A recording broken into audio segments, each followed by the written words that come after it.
Hello and welcome, ladies and gentlemen, to a new episode of Today's Youth. And today we will be talking about sports, but this time aerial sports, which is a new sport introduced here in Egypt. We will be meeting with Shahenda Bahgat, who will tell us more about this sport. Shahenda, thank you very much for joining us. Thank you. Shahenda, I would first like you to tell me more about aerial sport. So aerial means air, so anything that helps the person to fly, whether it's a hoop or it's silks or it's any apparatus that helps people to fly. And from there, there's a sport that is created where you allow yourself to strengthen your body and in the same time have fun. Right, it's a fitness sport. Exactly. When was it introduced to Egypt, and is it popular in any other countries around the world? It started here in Egypt like maybe 10 years ago, 12 years ago. Right. And it all started, it's very popular all around the world, like America, Europe, Russia. The Russians and the Americans are like amazing in it. It all started there. Yeah. What about tournaments? Tell me more about aerial and international tournaments or local community tournaments. There are local community tournaments that happens every year, where all the studios, competitors from all the studios compete, and there's winners and there's prizes, and there's international competitions all around the world. Whether you don't need to be from the same country, and a person from here in Egypt went to Ireland and they actually won the competition there. What about the Olympics? They're trying to introduce it, like we're fighting for it to be applied there. Mm-hmm.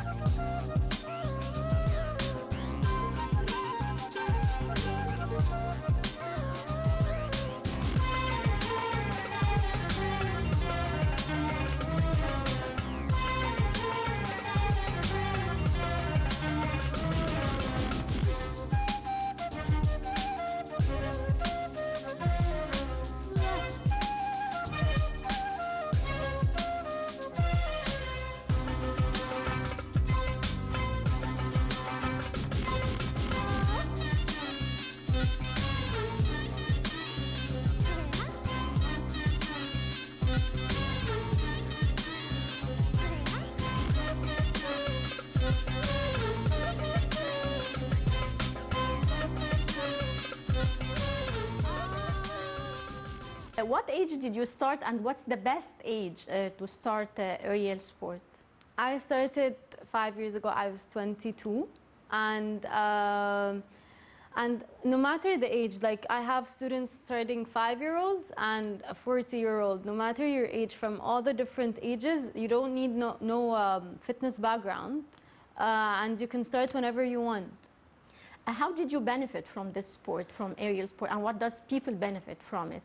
It has a lot of benefits. It has like a physical benefit. It makes you stronger. It gets your body toned. It has an emotional capabilities that makes you feel that you are very confident. You love your body.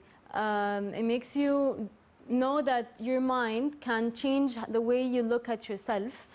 And mentally, the fact that we're a women empowerment community where we empower each other and help people to know that they can constantly accept their body and how they look, no matter your size. And with this sport, you push yourself to the extent that you realize that your body can create flows and shapes that you never thought that you would do. Right. Well, great. Now you told me you talked about women. Yeah. What about men? There are men who play the sport, but not in Egypt. But there are men that play the sport. So it's more popular for females. Definitely. The sport is more popular for Yes. females. Great. Shahinda, tell me, did you ever play? You told me you started this sport at the age of 22. Did you ever do sports or practice sports earlier in your No, age? like it was the normal going to the gym part, but I never had like a sport that I was focused on. This became my sport.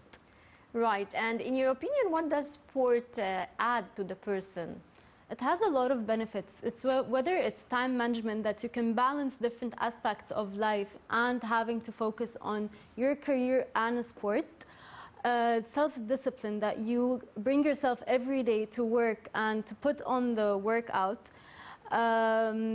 It gives you confidence that you know and you listen to your body, whether it's time to rest or you need to push yourself more. It has a lot of benefits. Right. Shahinda, you studied applied arts, Yes. right? Tell me, why did you choose applied arts in specific, and are you actually doing your work is in the same field that you studied? Yeah.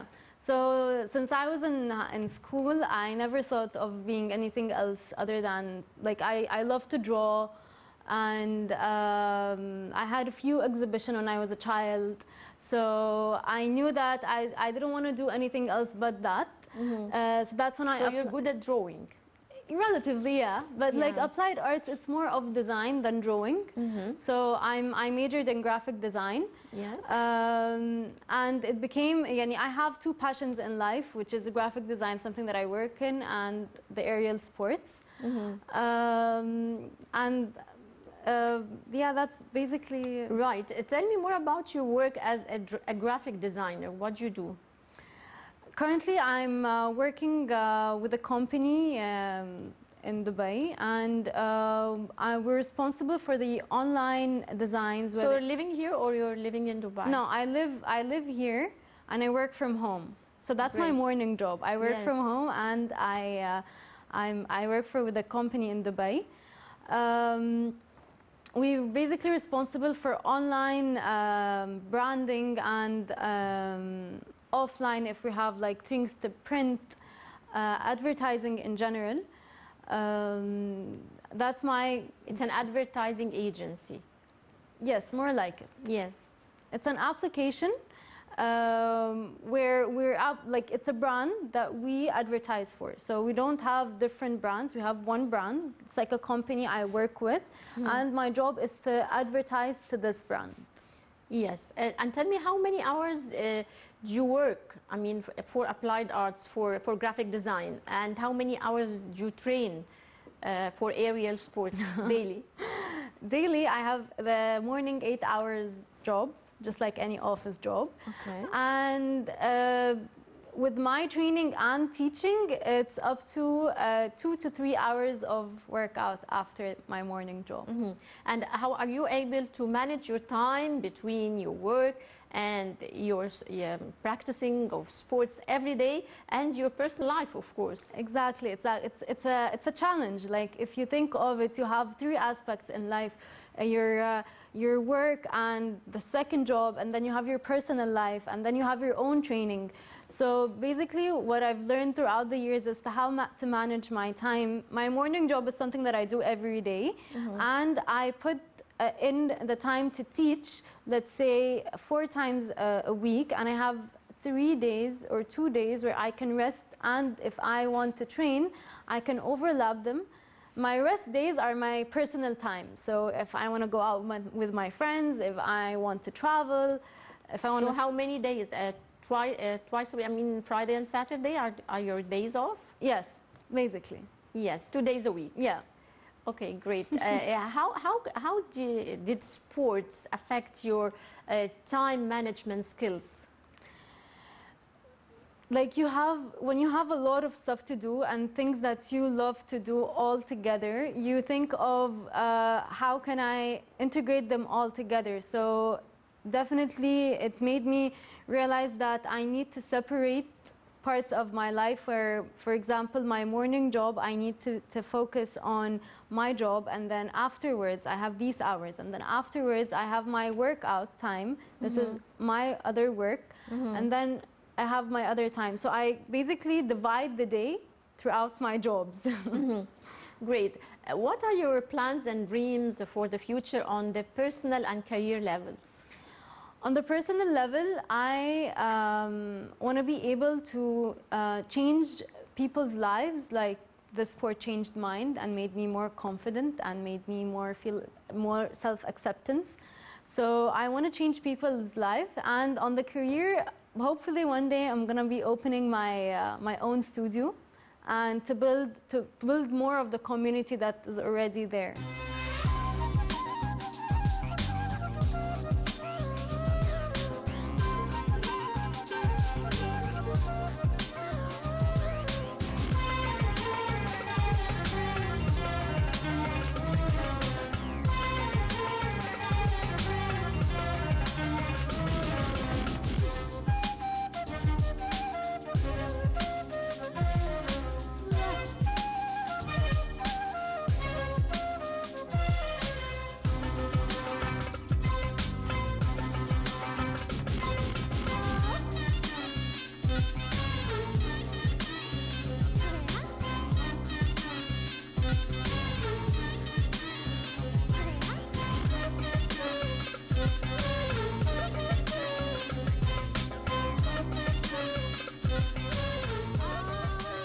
Great. So you're thinking about having your own project, building your own studio. Yes.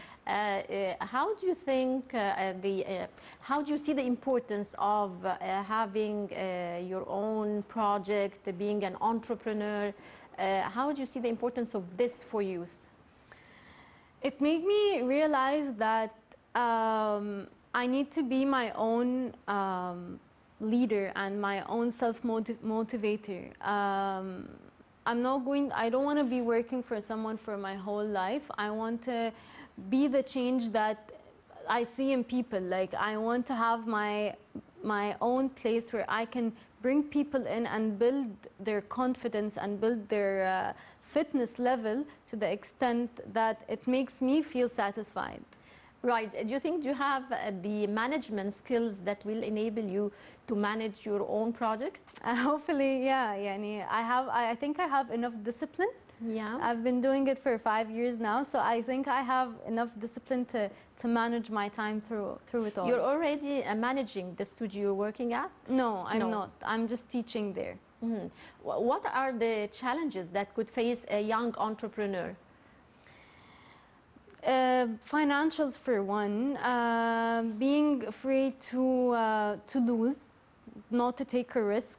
You definitely should always know the extent of risk that you're going to take, and definitely the main thing is to love what you're doing. If you don't love the thing that your project or the work that you're doing, you're not going to push yourself because it's not easy. So it takes time and it takes discipline, and so if you don't love it, you're going to give up easily. Right. What do you think youth can offer to their countries? I mean, how can they, I mean, the country is empowering its youth. And now we're seeing a lot of empowerment given by the government and the Egyptian leadership to the youth. How important is this first, and how do you think the youth can return this back to their countries?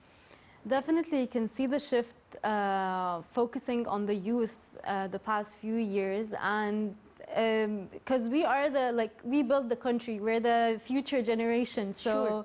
So when the focus shifted to the youth, we basically realized that we have a voice and we can actually make a change. So if you look around now, there's a lot of startups that like young people are starting new startups. Yes. And what the main focus most of these startups is to make a change, whether it's to solve a problem in the country or to help people have a better life. So with all the initiatives that the youth have and the potential that we have, we can definitely make this this country great again. Yes, sure. So how do you think the challenges facing youth could differ from one country to another? Do you think that youth around the world have the same common challenges and the same dreams, and they face the same types of obstacles? Definitely differs from one country to the other, the way the government helps the youth. But recently I can see that with the help of the government, we were allowed to have more opportunities here. There is definitely more challenge to be heard, for people to believe in the youth, that they can actually change the country and make the world a better place.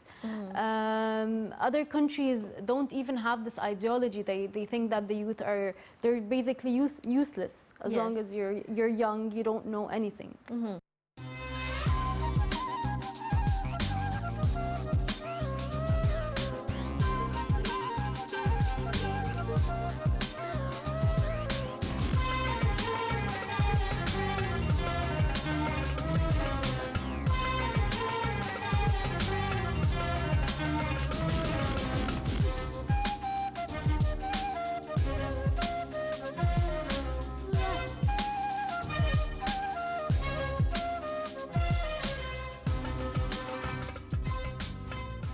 You've been following the youth conferences that were taking place here in Egypt, right?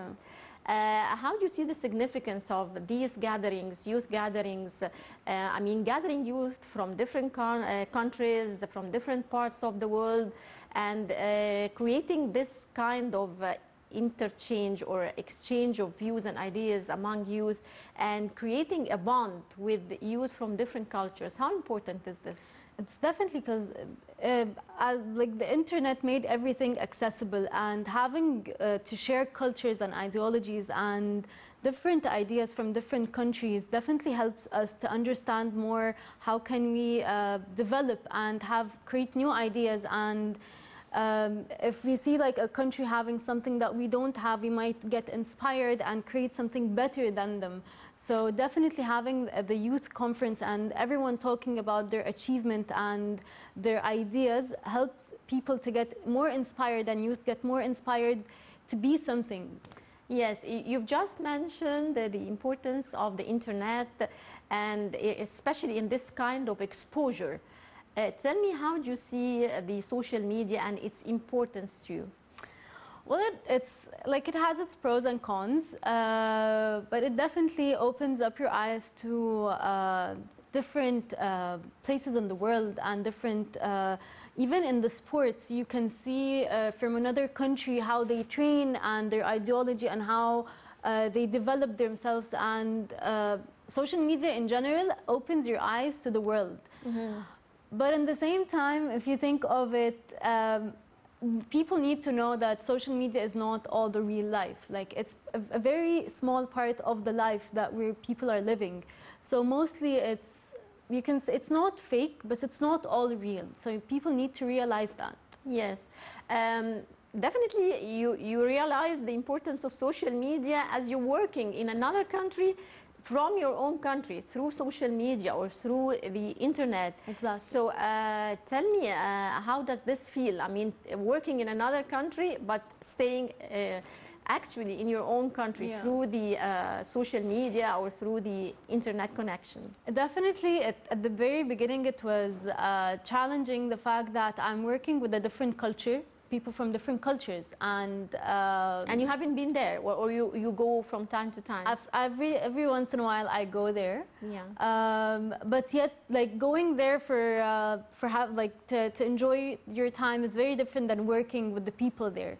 So it took me time to understand how people think and how the job works and how people manage their time there, because there's time difference and language, and like there's a lot of... You're working with different nationalities. Exactly. Right. Exactly. So you need to understand the people that you're working with, Moreover, you need to understand the target And you need audience. to understand this through the social media. Exactly, exactly. Through the internet, you need to. This is the only way that we can connect. Yes. So, if the internet is down, then you're all alone. So, Yeah. And how frequent you go there? We can say yearly, Once a year. Yeah. Mhm. And tell me about your plans on the personal level. Aside from having my own studio, I don't think I'm going to leave graphic design because I love both. So both. What about sports? I mean, do you have any special targets or goals to achieve in the aerial sport? Definitely, I would love to enter a competition. I never had the Chance? Yeah, like I had the chance, but I wasn't actually. I didn't think that I was good enough to do it. But that was like very You will first be. years. Yeah. Hopefully that one day I'll enter a competition because it takes a lot of Effort and definitely, definitely. Aside from like the work you need to put in the time for this competition specifically. Tell me, were there any local competitions for aerial sport here in Egypt? Yes, there was. This year there wasn't. Last year, because of the pandemic, there wasn't. But before that, yearly, there was two competitions that were made for aerial, and it was basically specifically for women. And you can, like, when I went to this competition, you can see like how people are passionate about the sport and how people are fascinated by it. So people who aren't doing the sport, they're fascinated by it, and the people who were like, this is their training, they can see the passion that they have when they're performing, because you perform the sport. So having to get into the zone of being flowy and calm, and that everything is okay, and that I know what I'm doing. It takes a lot from the person's energy and time. So it's very nice. What would you like to tell people or youth in specific about this kind of type of sport, which is relatively new and a lot of people doesn't know much about it? Most of people are shy when it comes to the sport. I definitely tell them it's a very safe community. It's a very safe zone where women can enter this place and feel that they can say whatever they want, they can do whatever they want. It's a sport that helps women, no matter their age, no matter your background, because we have a lot of people asking us, do I need to have any fitness background? Definitely no. There's no weight, no age, no background that is needed. We build everything with you. You're gonna be working out, having fun, and enjoying your time in all. And its benefit, it makes you feel better emotionally and physically and mentally. So there isn't just one aspect of just fitness that we work on. We work on everything. We build a whole community. So definitely, I encourage, especially women, to try it out. They're gonna get out their inner child. Great. Well, Shahenda, you definitely faced a lot of obstacles in your life and you overcame them. And tell me, what would you like to tell youth about persistence and perseverance to achieve one's goals? I honestly believe that if you believe in yourself and you have an idea or you want to do something, do not listen to people who bring you down, basically, because at the end of the day, you're the one facing your own demons. So if you want to reach somewhere and if you want to do something, just focus on yourself.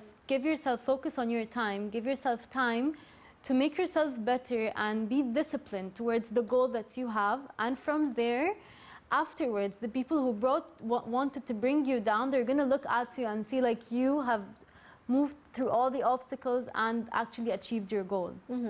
Is there a specific message that you would like to give to the youth?